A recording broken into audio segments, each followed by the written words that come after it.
एक छोटा सा गांव था जिसका नाम था विजयनगर। वहां लोग तो थे, लेकिन उनके चेहरों पर अक्सर मायूसी रहती थी। उसी गांव के एक कोने में एक छोटा सा घर था जहां आर्यन रहता था। आर्यन एक बेहद मेहनती और सुलझा हुआ नौजवान था, लेकिन उसकी जिंदगी आसान नहीं थी।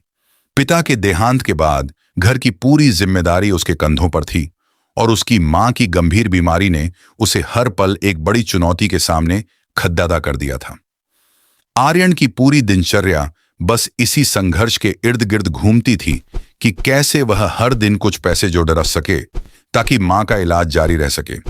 वह गांव के लोगों के काम करता, छोटी मोटी समस्याओं को सुलझाता, लेकिन उसकी मेहनत का पारिश्रमिक उसकी जरूरतों के मुकाबले बहुत कम था। लोग उसे उसकी गरीबी के कारण नीची निगाहों से देखते थे, लेकिन आर्यन ने अपनी मेहनत और स्वाभिमान को कभी कम नहीं होने दिया। एक सुबह काम के दौरान हुई एक दुर्घटना में उसकी मां बुरी तरह घायल हो गई। अस्पताल में डॉक्टरों ने जब स्थिति नाजुक बताई, तो वह वक्त आर्यन के लिए सबसे बड़ी परीक्षा का था। उस पल उसने महसूस किया कि सिर्फ मजदूरी करने से काम नहीं चलेगा। उसे अपनी कार्यकुशलता और नेटवर्क को बढ़ाना होगा। उसने हार नहीं मानी। उसने अपने काम में प्रोफेशनलिज्म लाना शुरू किया। उसने गांव के लोगों की छोटी छोटी समस्याओं को एक प्रोफेशनल सर्विस की तरह हल करना शुरू किया। निस्वार्थ भाव से की गई मदद और उसके काम करने के तरीके ने धीरे धीरे गांव के प्रभावशाली लोगों का ध्यान अपनी ओर खींचा।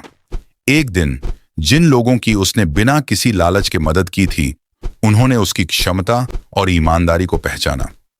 उन्होंने न केवल उसकी मां के इलाज का जिम्मा उठाया, बल्कि आर्यन के लिए एक बेहतर करियर के रास्ते भी खोल दिए। अंततः अपनी मेहनत और सही दिशा में किए गए प्रयासों के दम पर आर्यन ने न केवल अपनी मां को स्वस्थ किया, बल्कि एक सफल प्रोफेशनल के रूप में अपनी पहचान भी बनाई। आज जब वह पीछे मुड़कर देखता है, तो उसे समझ आता है कि सफलता कोई जादुई चमत्कार नहीं, बल्कि सही समय पर लिए गए निर्णय और विपरीत परिस्थितियों में अडिग रहने का परिणाम है।